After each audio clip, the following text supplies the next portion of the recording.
Good morning, everyone. I welcome you to News Forum with new set of articles for discussion. The first article that we'll be discussing here is not so good situation about India. The state of India's poor must be acknowledged.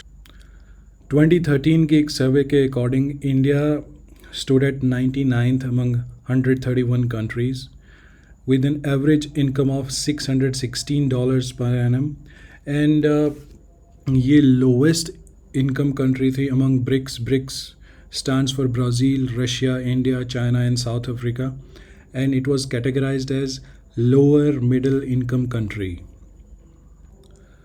तो यहाँ पे हमने 3 headwinds को identify करा है जिनको हमें address करना है if India is to be lifted. जो फर्स्ट वन है दैट जो monthly per capita consumption expenditure है 2017-18 में वो फर्स्ट टाइम गिरा है 1972-73 के बाद. सेकंड, जो इंडिया का रैंक है इन ग्लोबल हंगर इंडेक्स वो सीरियस कैटेगरी में क्लासीफाई हुआ है. और जो हमारा नेशनल फैमिली हेल्थ सर्वे 5 है उसके अकॉर्डिंग जो नंबर्स हैं माल न्यूट्रिशन के, इन्फेंट मॉर्टेलिटी के और मैटरनल हेल्थ के, दे आर वेरी डिस्टर्बिंग. और जो पैंडेमिक इंड्यूस्ड रिसेशन है उससे तो ये सिचुएशन और भी ज़्यादा एग्रीवेट हो गई है. The number of poor in India on the basis of an income of $2 per day in purchasing power parity has more than doubled to 134 million from 60 million in just a year. तो double से भी ज़्यादा increase हुआ है and this is very disturbing. जितने भी global poor citizens हैं उनमें इंडिया का जो कंट्रीब्यूशन है वो है 57.3%, a huge number. We know that India has a population of more than 1.4 billion people. If this world needs to be free of poverty, India needs to be free of poverty. और ये generally कहा जा रहा है, हर जगह चर्चा में है that India is again a country of mass poverty after 45 years. और जो वर्ल्ड बैंक है वो कैसे पॉवर्टी को डिफाइन करता है? It defines extreme poverty as living on less than $90 per day in terms of purchasing power parity and moderate poverty as less than $3.10 a day. और India में पॉवर्टी को कैसे क्लासीफाई किया जाता है?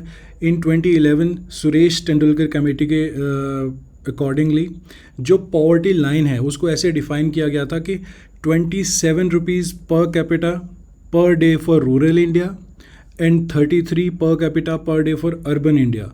और अकॉर्डिंगली जो कैलकुलेटेड नंबर आया था number of poor it stood at 25.7% of the population.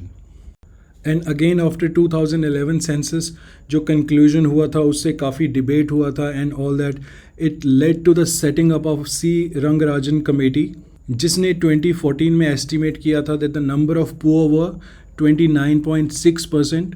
और इसने भी कंजम्पशन एक्सपेंडिचर क्राइटेरिया रखा था with the spending of 47 rupees a day in cities and 32 rupees a day in villages. India represents a paradox. India is a very rich country with poor people, unfortunately. तो हम यहाँ कुछ causes of poverty discuss करते हैं. General causes of rural poverty, lack of equity, बराबरी नहीं है किसी भी चीज़ में, सर्विसेज हो या फिर जो एक्सपेंडिचर हो, जो कंजम्पशन हो, जो इनकम हो, एजुकेशन हो, हेल्थ हो, कोई भी क्राइटेरिया आप ले लो उसमें इक्विटी ही नहीं है, इक्विटेबल ग्रोथ ही नहीं है.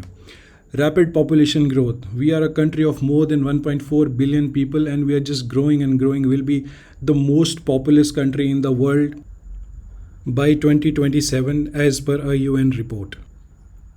The next point is lack of capital. हमें investment के लिए capital की कमी है. So for example, if somebody wants to start up, तो financing में बहुत problem आती है and then people resort to unorganise lending जिससे बोरोवर जो है वो डेट ट्रैप में फंस जाता है और वो उसी साइकिल में घूमता रहता है. Lack of alternate employment opportunities other than agriculture. तो हमने एक दो दिन पहले डिस्कस करा था that manufacturing contributes to just 16 to 17% of the GDP and we aim to increase it to 25% of the GDP.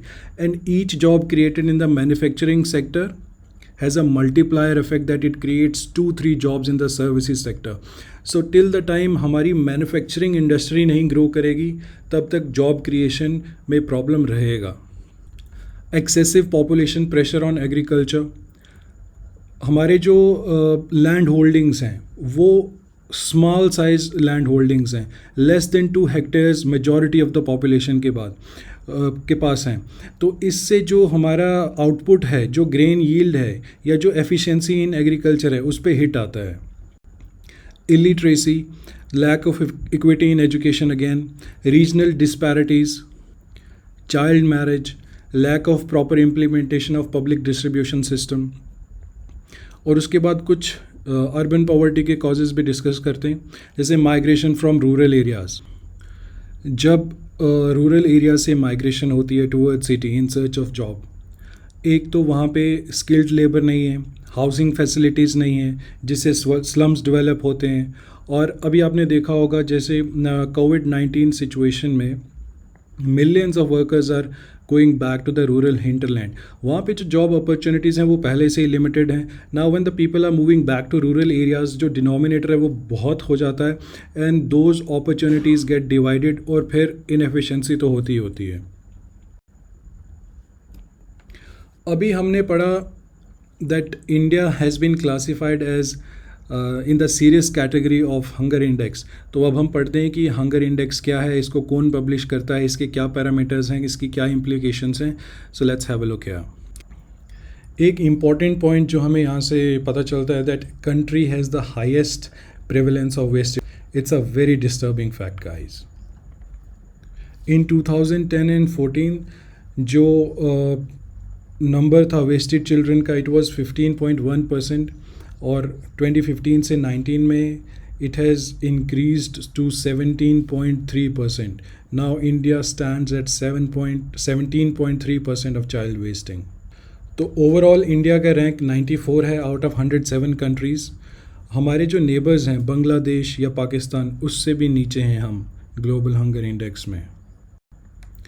और इस इंडेक्स को कौन पब्लिश करता है? Concern, world wide and welt hunger life. तो जो 4 पैरामीटर्स यूज़ किए जाते हैं to determine the score, the first one is child wasting. Wasting मतलब हाइट के मुताबिक उस बच्चे का जो वेट है वो कम है. चाइल्ड स्टंटिंग, स्टंटिंग का मतलब कि उसके एज के मुताबिक उसकी जो हाइट है वो कम है. चाइल्ड मॉर्टेलिटी रेट और उसके बाद अंडर नरिशमेंट. चाइल्ड स्टंटिंग में हमने इम्प्रूवमेंट देखी है. 2000 में ये 54% था, अब लेस देन 35% है. It's a good thing that we are improving on this parameter. लेकिन जो चाइल्ड वेस्टिंग है उसमें हमारा नंबर और नीचे गया है and it's very disturbing. Child mortality rates भी कम हुए हैं, which are now at 3.7%. And under nourishment वो भी कम हुई है, now stands at 14% of the total population. Now let's have a look at the National Food Security Act 2013. तो ये एक इनिशिएटिव है दैट हम अपनी जो माल न्यूट्रिशन है, जो हमारा हंगर इंडेक्स है, उसमें हम अपना नंबर इम्प्रूव करें. या फिर जनरली जो हमारी यहाँ पॉवर्टी है, इतनी लोगों को खाना नहीं मिलता है, वो अफोर्ड नहीं कर पाते हैं. So this National Food Security Act और Right to Food Act enact किया गया था so that we provide subsidized food grains to approximately 2/3 of the country's 1.2 billion people. तब 1.2 थे, अब तो 1.4 से ऊपर चले गए हैं.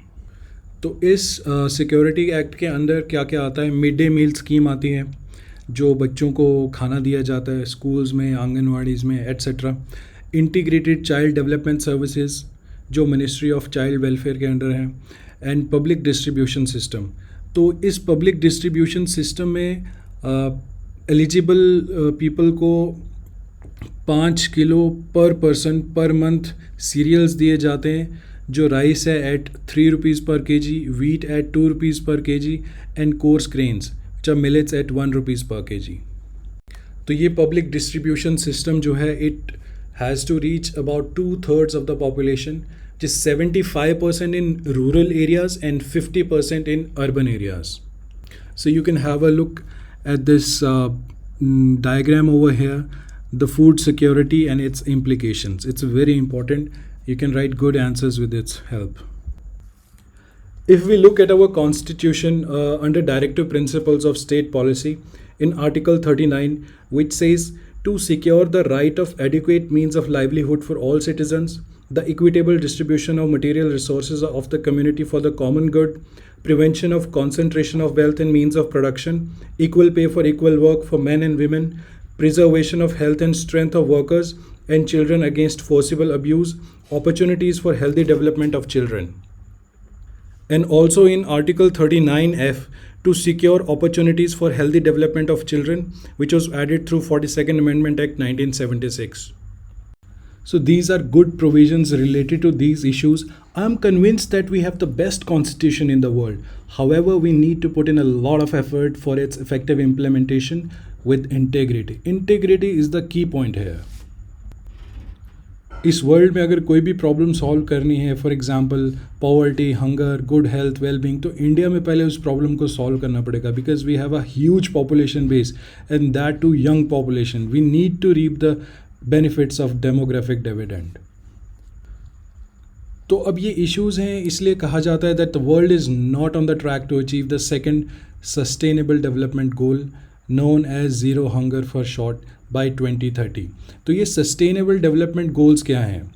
Sustainable development goals are a collection of 17 goals designed to be a blueprint to achieve a better and a more sustainable future for all.